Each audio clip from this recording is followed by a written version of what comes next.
I think we have liftoff. How is everyone today? I'm Stephen Webb and I help overthinkers get a little inner peace. And I go live every day for a guided meditation. It's funny because the minute I go live, my mind goes completely blank. That's it. Gone. It happens on the town council as well. The mayor chairs the meetings. And I think, I got something to say. So I put my arm up and he goes, okay. And they write the name down. Or each chairman does it slightly different. They write the name down. And then they go through the order in which and of course I'm sitting there and I'm trying to listen to everybody else.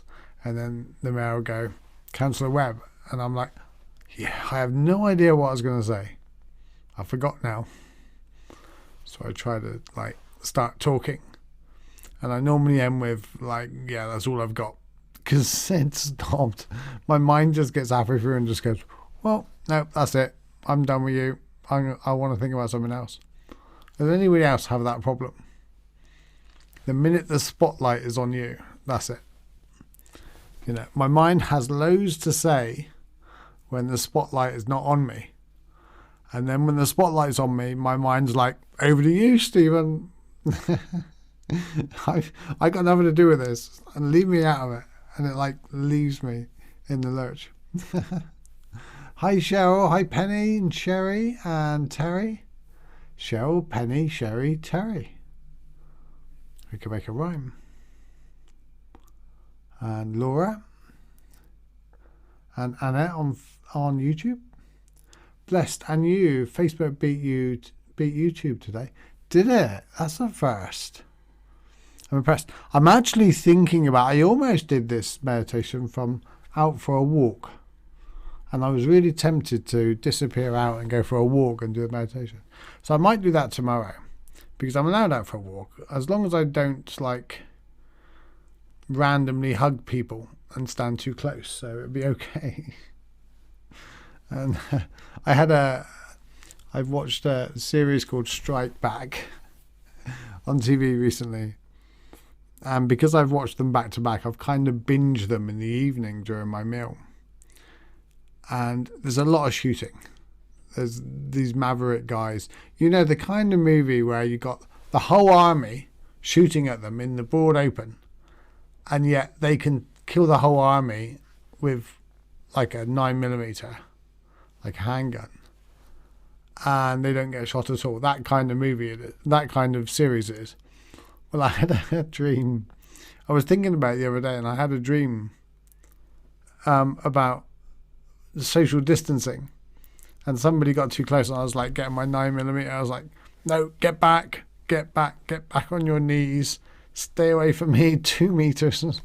I just thought it was funny in my dream. Hi, Andrew. Nice to see you here. I am fine. Thank you very much for asking. And Julie's here. Rosie's here. Hi, Rosie from Scarborough. I've been through Scarborough. It's quite a way away from me. No randomly hugging people. I know. It's 7 billion people. How times changed. 10 years ago, I wanted to correct 7 billion people to my way of thinking. Now I just want to hug them. So what a wonderful growth or wonderful opportunity this has given us to change our perspective. I know I need. So, hi Michelle. So how are you all doing today? Snow in Michigan. It's really sunny, lovely here today. Really nice. As you can always tell by the weather. Behind me there, I've got windows. That room there, in actual fact, it used to be the extension of my parents' house. I'm down in the extension of what used to be my parents' house. My parents moved here when I was about 12. And when I broke my neck when I was 18, they just before I broke my neck, actually. You don't mind hearing this story, do you? Just give me a yes if you want me to carry on. Because I know you come here for a meditation, you didn't come here to hear my stories. But I just wanted to do it. I'd just like to explain that room in there. I'm quite proud of it. And before my accident, I helped my stepdad dig the foundations, and we changed what used to be an out shed into a garden room, like garden out place, but built properly. These houses were built 1948 or 1950, something like that, just after the war. And so we built it properly, and it was going to be their garden room. I broke my neck, and they then built this little bit on and my bedroom on. And if anybody has watched my regular live, sometimes I go live in the house and I show people around. Not like a show home or anything. It's really a lived-in home. But I'm proud of it. I love my home. It's nice. So they built this extension on, and then they moved out years later. And so that room there was actually my front room for some time. And I actually helped to build my house. So I'm kind of proud of that. It's like, yeah. How many disabled people in my position could say, hey, I dug the foundations for my property? Yes. Success. Thank you guys for listening to me. Captioning now. I am well and happy. Is it captioning? Right, putting captions on the screen, is it? It's never going to be very good with me. What if I mumble a little bit, which I always do? If that's what you meant. I know Facebook are doing live captions and YouTube are doing live captions, but I don't know whether everybody's in on it or not. Does anyone else see the writing across Stephen's picture? Yeah, it could be only some of you. I know. It's going to love my Cornish British accent, isn't it? Hi, Rosemary. And I wonder how it's going to do with your names. But I can't see it, so, and it'll put me off if I see it because there's like a 10-second delay. That's the thing. I'm reading comments. There's like nearly 10-15 seconds delay between my thoughts and what you're... So some people aren't seeing them. Yeah, it's a new feature of Facebook and they're rolling it out slowly. I see it on some lives and not on others. So feel free to turn them off. It won't put you off with me saying like weird things. I'm so tempted to swear, just to see how it does with some swear words. And I feel like I'm back at school now. That's what we do at school. See if we can get away. Oh no, my mouse is flat.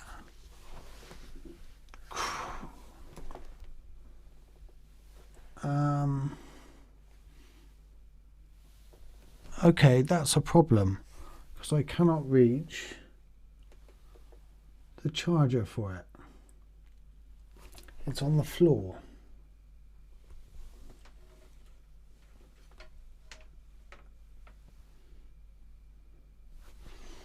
Right. Let me think about this, guys. I might be able to get around this.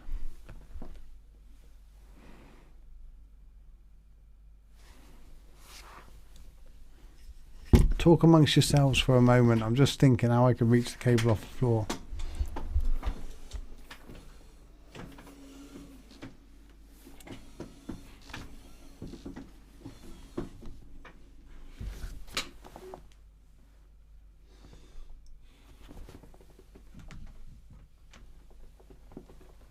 No. Right, okay. Well, luckily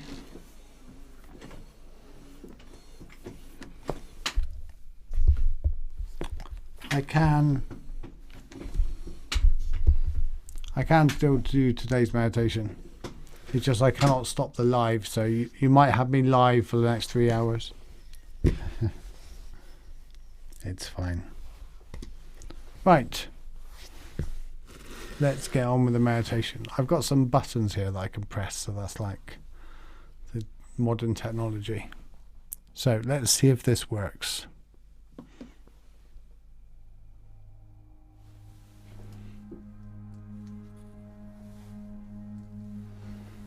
Yes, it works. So let's get comfortable for our meditation.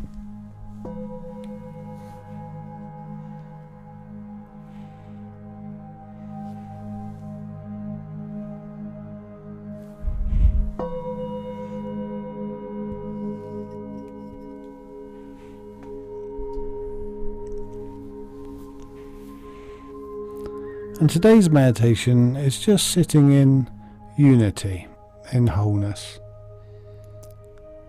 And we have that awareness when we just become part of everything else, and everything else becomes part of us. And we can start this by just making ourselves comfortable, inviting the body to relax and stay alert.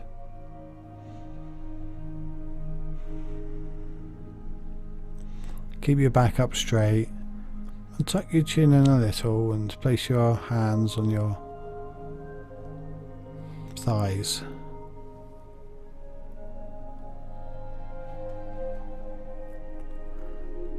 And we bring our attention to our breath. Every part of the breath, the breathing in through the nose, the way it goes in through the body, and it expands the lungs. And then there's a slight pause, and then the lungs deflate, pushing the air out, letting go. And then another slight pause. And then the process repeats.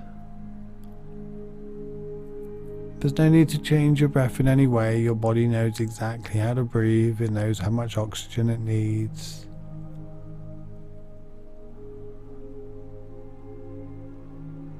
It just appreciates you and your thinking to be okay with whatever it does, whether you're paying attention to it or not.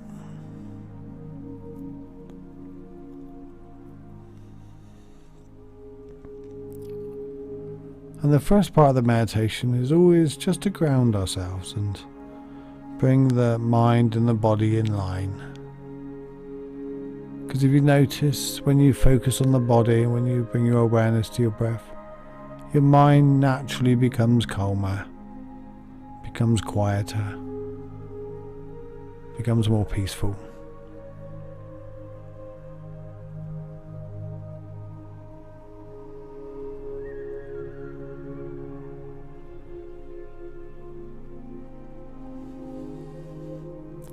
It's almost like as if the thoughts are happy you're taking notice, instead of vying for your attention. Hey me, I have a thought.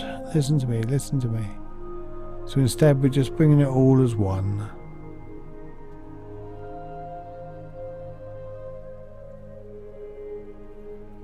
And very often we're either stuck in our head or we're stuck with our emotions.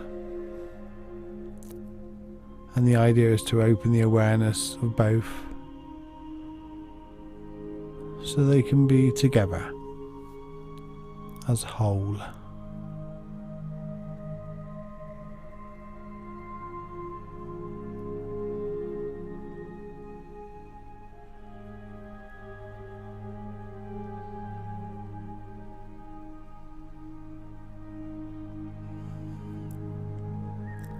Just sitting in this awareness of our thoughts and awareness of our breath, and naturally has a calming effect anyway.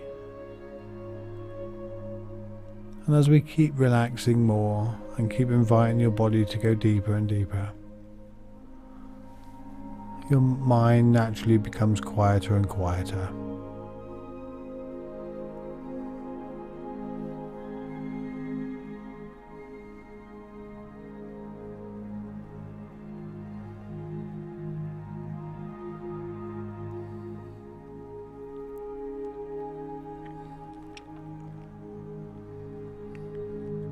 In this moment we have nothing else to do but just be present and be aware.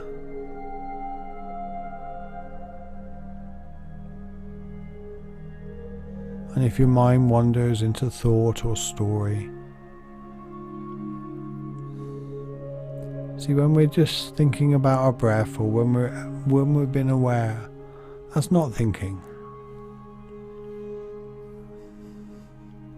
It's when we're into story or thinking about yesterday or tomorrow or something that might or might not happen. That's thinking. That's thinking mind.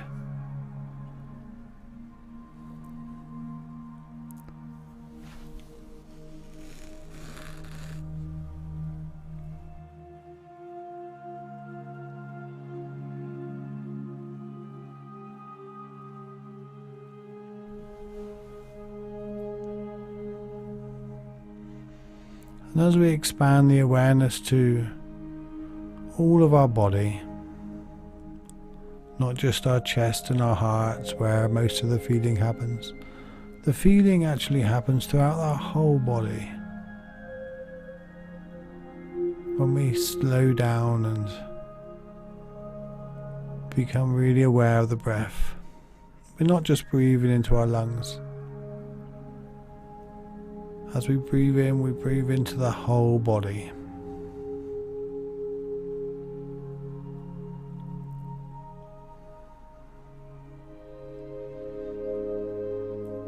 The air nourishes every last part of our feet and our toes, our fingers.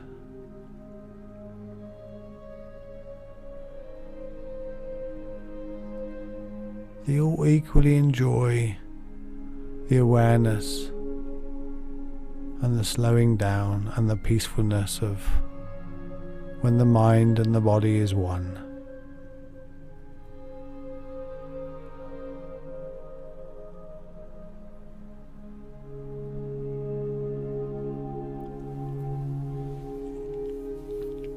We spend so much of our time rushing around, and the body's tired and the mind's overthinking. The mind wants to do one thing and the body wants to do another.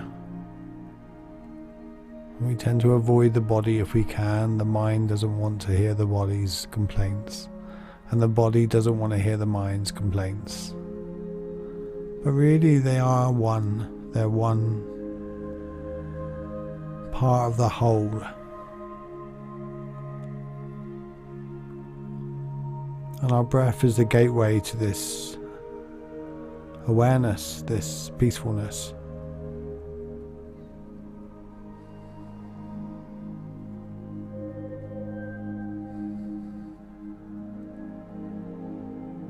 And as we relax and go deeper, we can extend our awareness to what's outside of us. Immediately outside of us is the seat and the surface that is holding us in this position, allowing us to relax.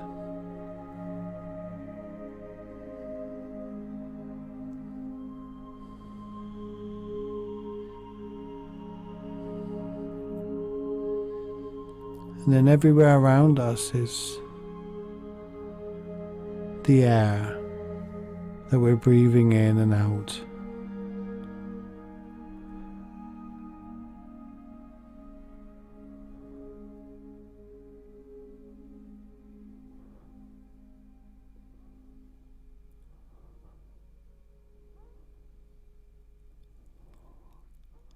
And extending that further, we have the home, and we have the neighborhood, and we have the trees and the forest. These are all part of the ecosystem that we need to make us whole. If any one of these bits were to break down or not work, part of us would struggle. As we breathe in the oxygen, the trees breathe out the oxygen. As we breathe out the carbon, the trees breathe in the carbon.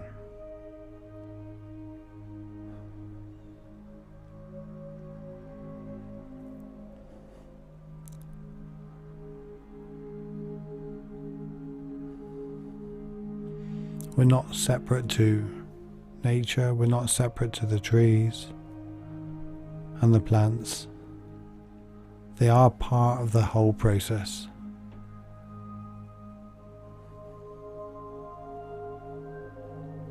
They're one half of our breath.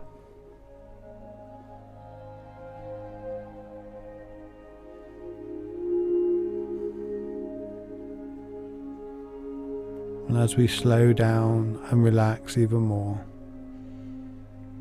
the self starts to fade away,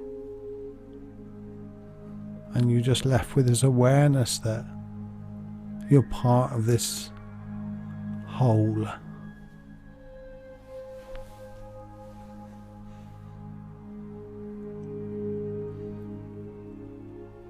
Now I'm going to go quiet for a couple of minutes. I'll keep an eye on the time. Just keep your awareness on your breath and this wholeness. We are part of everything, we're part of each other.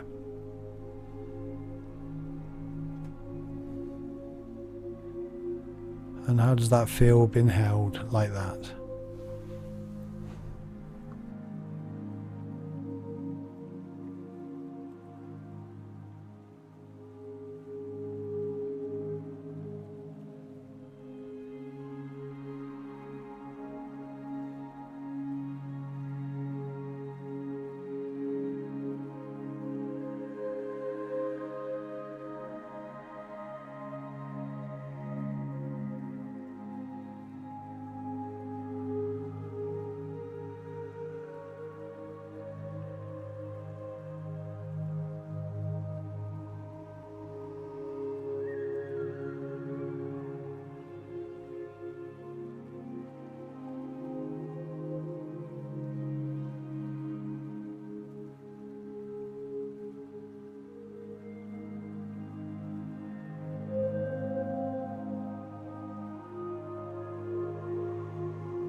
Oh, my sound went off. I pressed the wrong button. I apologise. Thank you, Brittany. You might have missed the last part of the meditation then. I'm sorry if you did. But the sound's back now, is it?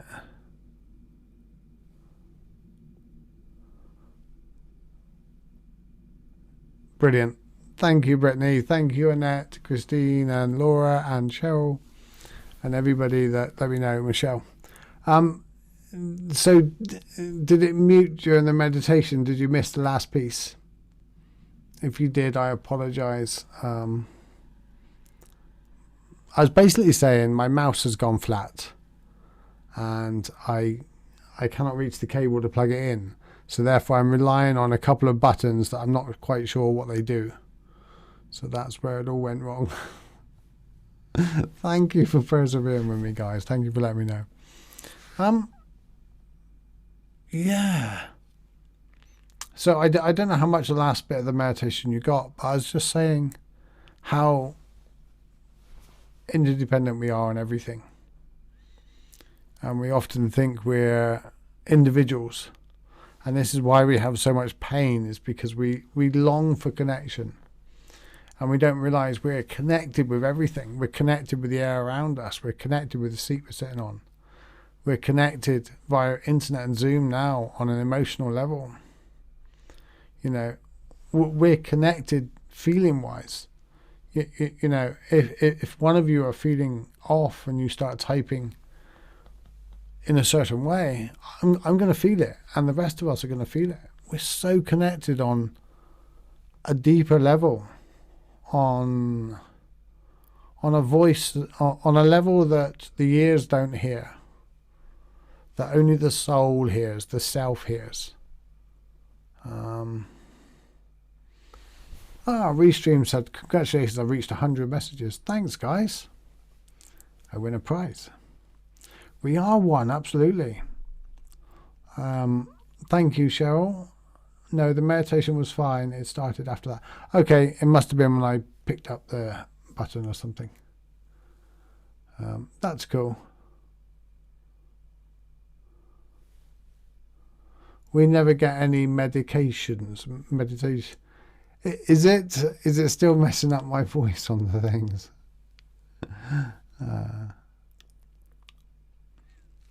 And great to see you, Annette. How are you doing? How is it going in Australia? I'm just thinking how I can bring up thought of the day. I've got like a whole thing of buttons here. I don't know which one it'll be, but we'll just press a few and see what happens. But yeah, I love the thought that the trees literally are our other breath, that our breath is only half. And that brings me to so many emotions of comfort and joy and feelings of that, but also, you know, fear and anger comes up because of the way we treat the planet. But that's okay. Fear and anger, there's nothing wrong with that. That's what we do with it. We should be angry that we're taking down trees at a crazy rate. We should be angry when one country's planting them and trying to sort things out and another country's destroying them. You know, nothing wrong with anger, nothing wrong with those things. Yeah, the music, I got it off Audio Jungle. I bought it a couple of years ago. For a while, Facebook were playing games with me and saying I did not buy it, but we're connected with everything. I had an experience of the. I'll tell you now while I'm still thinking about how to change this over and disconnect. When I broke my neck,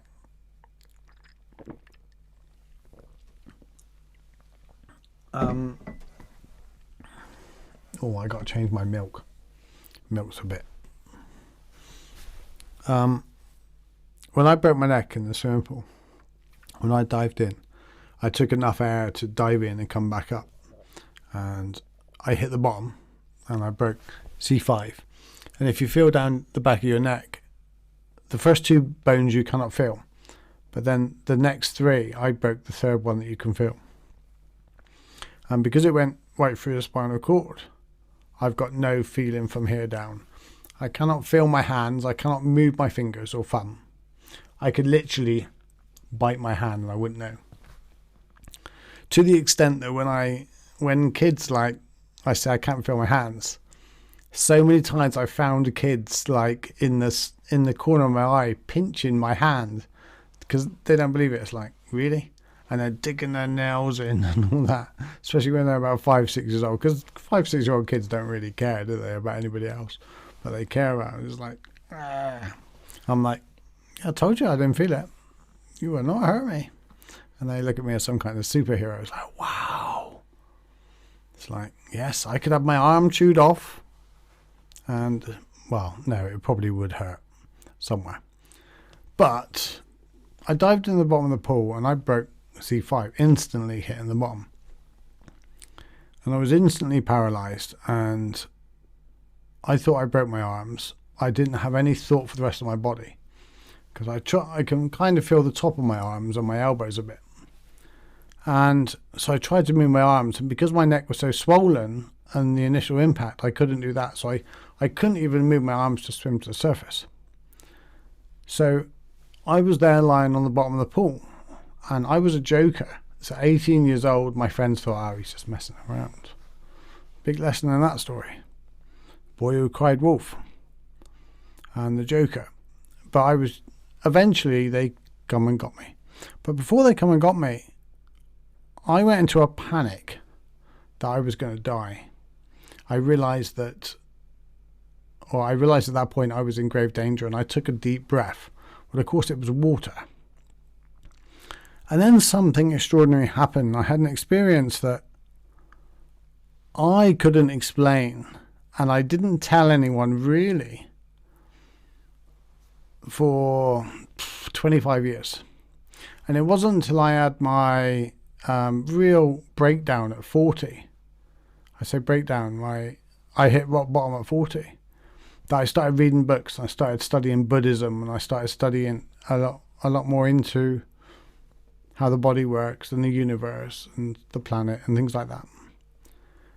That I can now explain what happened is the separate self faded away. And because of that, I was no longer limited to my body. And I become the water around me. I was my body, I was the water around me. I was the people beside the pool. I was the pool. I was the running track. And I had an awareness of all of that. But I wasn't looking at it, I was it. It's a really weird thing. It's one of those things you have to experience. It's like trying to explain to a blind person what the colour red is. That someone that's never ever seen. Really difficult to do. So now I have more and more people that I've read books of. A Sadhguru, he had the same experience when he was sitting on the mountain. My experience, I thought, lasted like 10 minutes. It didn't. I was on the bottom of the water. I know it didn't last 10 minutes. I would have not been here. It must have only lasted a few seconds because I'd already filled my lungs with water. And at that point, you're in trouble. And then my friends come and drag me out of the pool. We got an ambulance and I'm here now. But that dissolving of the separate self made me realize that we're so connected. This separate self is an illusion. Brilliant illusion. Pretty persistent illusion, as Einstein says. And it gives us this wonderful experience of being human. What an awesome experience this is, to desire food and enjoy food. To desire intimate relationships, to desire knowledge, to desire warmth over cold, desire nice clothes and all that, and good movies. What an amazing thing to have. No animals, nothing else on earth has any of those things. So it's like profoundly incredible, magic, and amazing to not only be a human, but to be an aware human of how amazing this is. Yes, we can be broke, and we can be tired, and we can be annoyed, and we can be frustrated. All of those things makes us wonderfully human. Yes, we can be hurt, and our hearts can really bleed, and there's nothing more painful than a broken heart. And I've broke my neck, and I tell you, I'd rather break my neck again than a broken heart, because a broken heart hurts. But that's what makes us wonderfully human. And this interconnected with the trees and just before I go back to the comments, I just want to say a quote I read the other day, and I shared it on my Facebook page about 6 months ago, and that is, if I was a tree,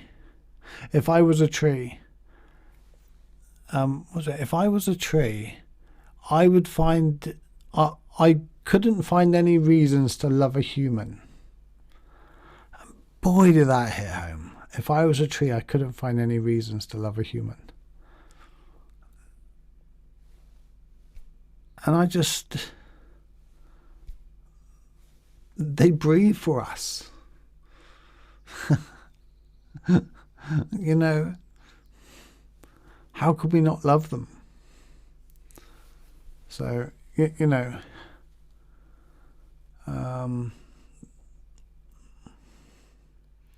are you sure we are one? Who knows? Well, that's through my experience, and I don't know. This is the point. Please don't take my words or my experience as the truth. Doubt it. Have great doubt over it, because that was my experience. I've also experienced getting high. I've also experienced a near-life situation when I was in intensive care. My granddad was sat there and told me not to go back. I don't know what is true. I really don't. But I know what's true for me, and that's okay. But we have to find what's true for us. Everybody's purpose is different. Purpose change. I'm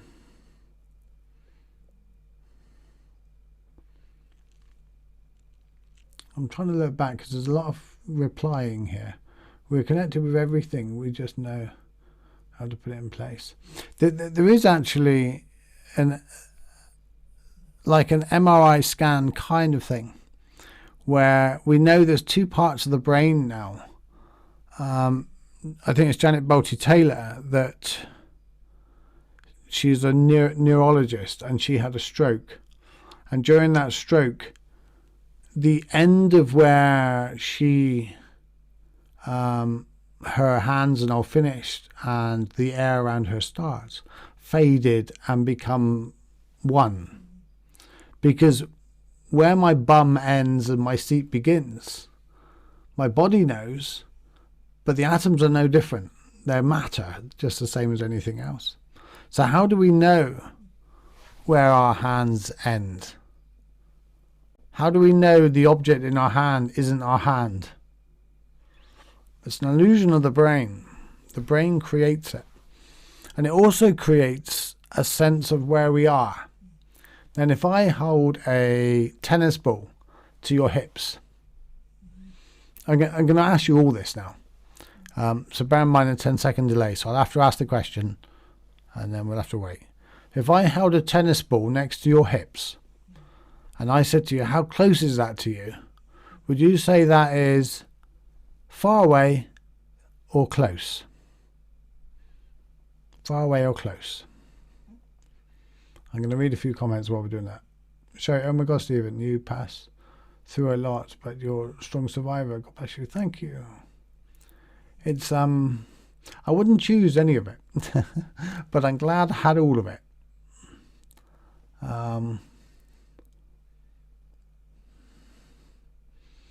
I like Gaia.com. Yeah, I do. I find they go a bit far sometimes, but yeah, I like it. I'm open to most things. I'm more open now than I used to be. Yes, we are spirit experiencing humanity. Yes, and I don't think we'll be aware when we're spirit. I don't think Stevie will be there. But I didn't suddenly come into existence. And I'm not going to suddenly go out of existence. Well, I am. But whatever's here, whatever created this, will continue. So, whether we'll be aware of it now, I don't think so. But that's the little me. Me won't be aware. So close. Now, if I move that tennis ball, did I say tennis ball or orange? Let's go with tennis ball. If I move that tennis ball up to your shoulders, is that closer or is it the same distance away from you? Does it feel closer? Yes or no? I'm recovering from TBI. Let me think what TBI is.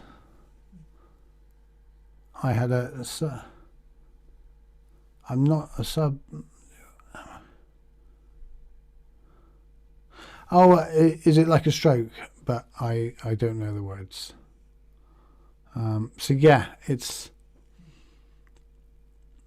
And I'll go back this location thing in a minute. Just got a couple more questions on this and then we'll do it. Jeff on Periscope says close. Annette on YouTube says close. So does it feel closer if I move it up to your shoulders or not? I'm just going to drink my tea with milk that... I really need to get some new milk. Right, okay, yeah.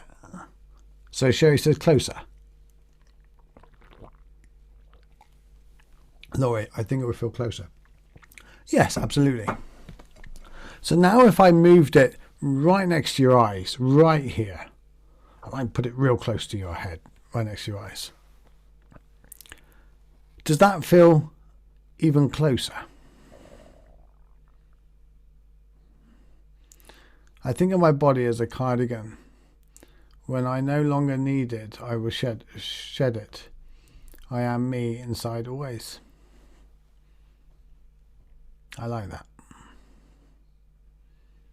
Find comfort in your body. You cannot experience life from anywhere else. Closer yet. Yeah, exactly. Even closer. There's no trick to these questions. It's just the observation. And most people at this point say closer, even more. And that says yes. So you perceive yourself to be behind your eyes. You know, my feet are underneath the side now, but I don't feel like I'm sat underneath the side. But yet my feet are my body. What's the difference between my brain and my feet? Not a lot. They're both atoms. They're both Adam and Eve's. They're both atoms. Proteins, molecules, chemicals. Yeah, I can chop my foot off. Not planning on it. Please don't phone the authorities. I don't need it. Anybody want a pair of feet barely used, I can send them in the post. Watching too much Criminal Minds. But yet we're still us if we lose a foot or something. But it's part of us. So we have a perception that we're behind our eyes. Well, that makes perfect sense for hunting. Perfect sense to be placed behind our eyes. Because if we weren't, we'd bang our heads on things. Now then, during the 40s, 50s and 60s, there was lots of talk, especially it started around the 1920s when we started to put people out for operations. When we put people out, I don't know what the correct term, but put them to sleep or whatever. There is anesthesia, when we used anesthesia, there was a lot of talk about people would go floating around the room and everything like that. And it's called astroplaning, astro surfing, astro whatever. And I've experienced that. And lots of people do during operations. So the sense of self leaves the body. But here's the interesting thing. It doesn't take the body with it. It's got no eyes in the corner of the room. It's got no physical body to be able to perform in the same way.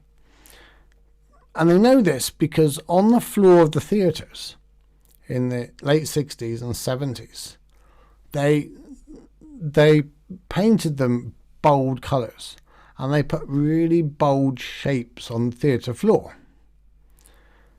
So while this was being more and more spoke about, the people leaving their bodies and everything like that during theatre, theatre floor was the one place that most patients never see because they go to sleep on the way in, they're put in there and then they're left, and then they recover in the recovery room. So then when they say, well, I was in the top of the thing and I could see that, look down and see I could see the staff and I could see you working on me, everybody would know that kind of happens. But when they asked them what shapes were on the floor and colour, none of them got it. Not one of them. And still to this day, not one. So it doesn't say that astroplaning and astrosurfing or whatever it is isn't real, because it's very real. People experience it. And if enough people experience it, it's a truth. Albeit a relative truth. You know, if out of 1 million people, 10,000 people have experienced something, you cannot dismiss it. Even if you do disagree with it, even if you think it's completely balmy, you cannot dismiss it completely. So that location behind the eyes is fascinating, because even blind people since birth still feel they're behind their eyes. Isn't that brilliant? So the brain has, which they now know, because they can now turn it on and off, and they only discovered this in the past 10 years. The brain has a little gland that literally determines and senses the world around it to give it a sense of location. Which I think is just, you know, if you want to believe in magic and miracles, that is it. That's just, wow. You know, I don't think we have to add to life anything to not see how incredibly magic and amazing life is. You know, spend 2 hours just looking at a leaf and you'll see miracles and magic. A caterpillar turning into a butterfly. What's that about? You know, you're born one thing, and then you suddenly decide, well, I'm ready now, I've had enough, I'm fed up walking around on leaves, fed up eating leaves, and you become a butterfly. You know, to me, we don't need angels and guardians and all that for magic. It's here. It's everywhere we look. It's everywhere, from the structure of a leaf to the butterfly, to the location sensor in our head, to the proteins in my body that at night stay awake and work all night repairing me for me. Just pineal gland is our third eye. Yeah. That's what they say. And they've known about these for a long time in Eastern traditions. It's just the Western medicine with our obsession with science is catching up. Dismissing a lot of it, but it's also proving a lot of it to be true as well. So I know I've gone totally off topic today, but partly because you got me for the next 4 hours and I don't know what to do with my mouse. I'll work it out in a minute. I have damage to my C6, C7, so it's just below me. Sarnet on YouTube. I think it would feel closer, yeah. In the brain. Oh yeah, I'm reading back comments now. Oh yeah, the closest. Exactly. Put it near your heart, the ball would be closer. For some people, yes. That feels close. But even that, pardon me, that feels closer than that. But when we're our whole body, see, the heart, we now know, has the same neurons that the brain has.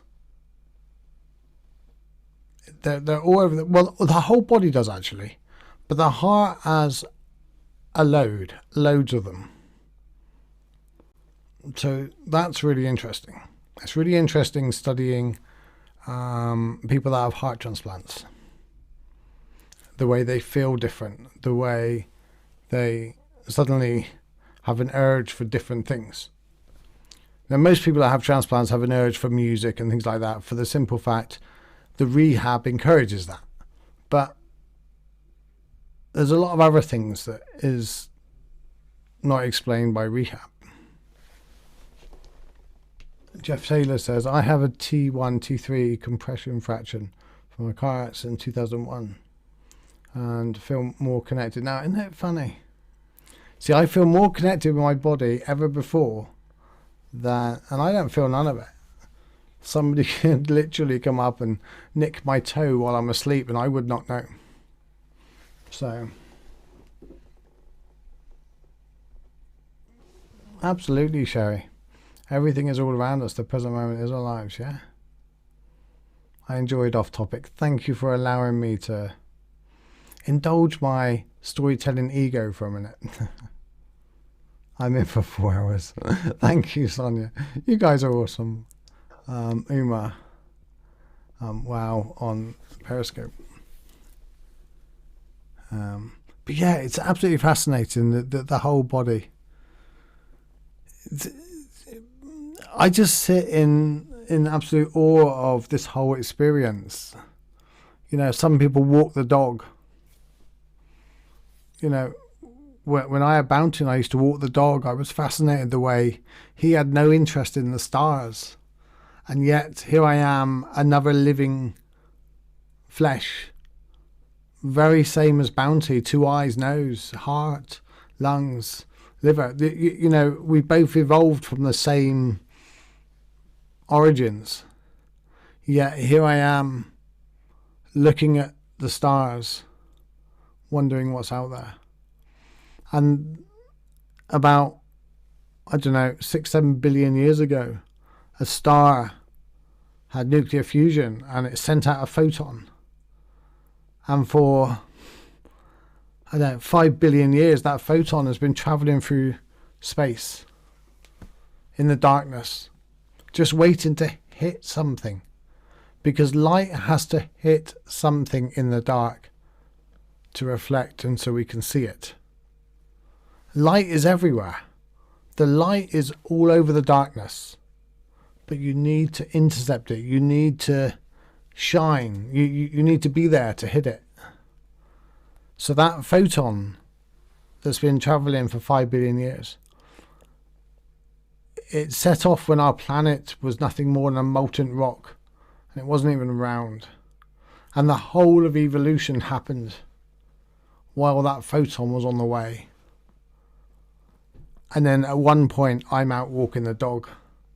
And I look up. And that photon falls in the back of my eye for me to be able to see that star. If that's not the most profound awareness of magic that just fills me emotionally, I don't know what else there is, you know. And yet humans and 90% of humans are not aware of that. And no animals are. No animals are. Yet. They will be. If we don't destroy the planet, the dogs will be walking around going, these fucking humans years ago, they were real pain in the asses. Do you remember what they used to do to our ancestors? and the other animals and the horses, and they'll be walking around building their huts themselves and going, do you know what, the humans used to put me in these boring old stables. You know, existence is pretty amazing. Exactly, it is. And then we walk along with our long arms and we're complaining that we feel too much. We've got too much empathy. I tell you what, let me take away your empathy. Everybody says no thank you. I'd much rather have empathy and care and love than I would have none of that. So thank you, Sonia. Really appreciate that. Good night, Stephen and everyone. Oh, you're going to sleep, Annette. It's getting late there in Australia. See, just it's incredible to be able to have this conversation with everybody all over the world. We're currently in lockdown and we have every album that ever existed at our fingertips in brilliant quality. Movies, TV series. We have access to the most incredible time to have lockdown ever. And yet still 80% of the people are complaining about lockdown. Oh, it's funny. But that's what makes us human. The complainers, the ignorance of all humans, including me, that's what makes us brilliantly human.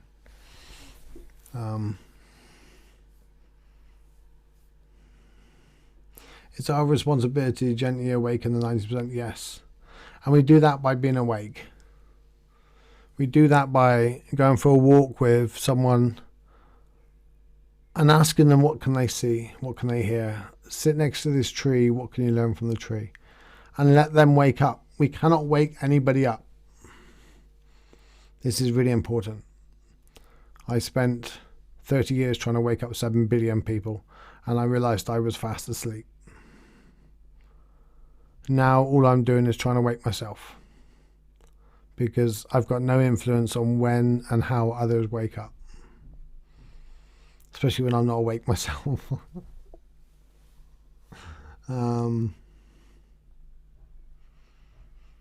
Thank you, Sonia. Yes, COVID-19 is what it is. It's a problem. It needs to be solved. I'm looking forward to when we can all get out, and I don't want to return to normal. There's nothing normal about life. But I'm embracing lockdown. Don't waste it. That's the thing. That's what I would say to anybody. That's what Daicho, one of my teachers, says to me. Don't waste this time. You know. Absolutely, Umar. Of course you can ask a question. If anybody wants to ask me a question, I'm going to stay around. I'll give it another 5 minutes, and then I'm going to work out how to disconnect. I'm sure there's ways of doing it on the keyboard.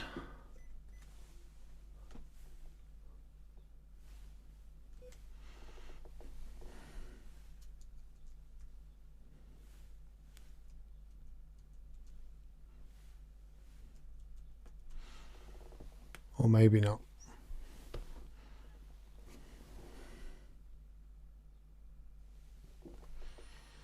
Well, have a great day, Michelle. And I'm just waiting for Umar's question. I don't want what we once knew as normal either. No, exactly. Use this time to go within. Exactly. You'll learn more from within than you will ever out there.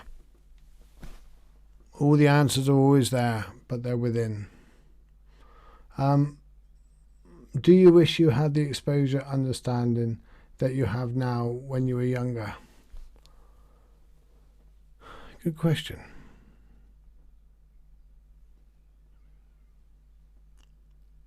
I don't know. And the reason why I don't know, the reason why I say that is because I look at life in the way that just let me. Hello, Cam. Can I phone you back? I'm just live.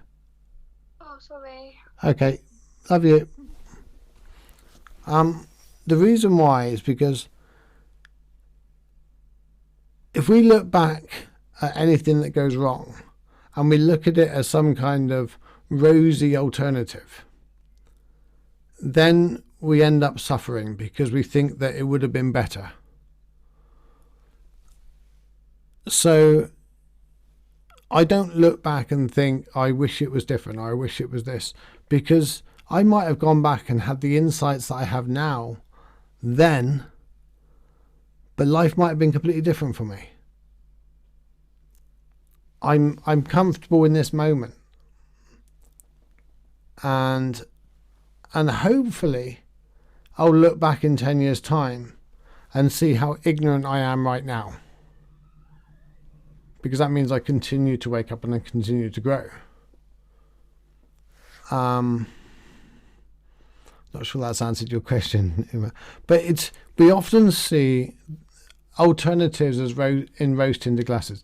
That if I didn't get stuck in a traffic jam, I wouldn't have been late.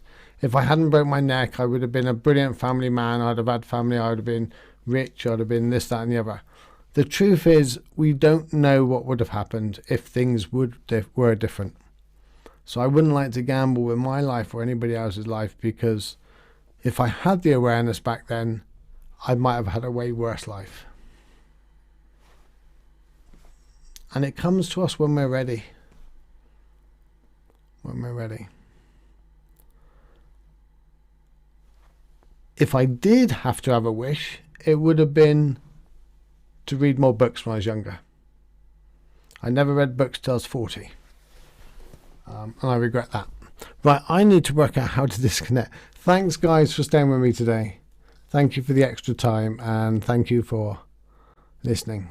And like I say, time is the most precious thing we have, and just spending this hour together makes a world of difference to me. So thank you. Now then, please bear with me while I work out how to disconnect this without a mouse, because my mouse has gone flat.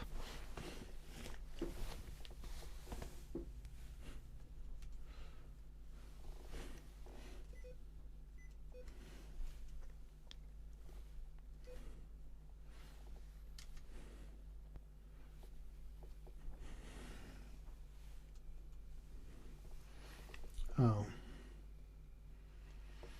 Do you know what? If I just turn the computer off, it's going to do it, isn't it? Shall I do that? Shall I just press off on the computer?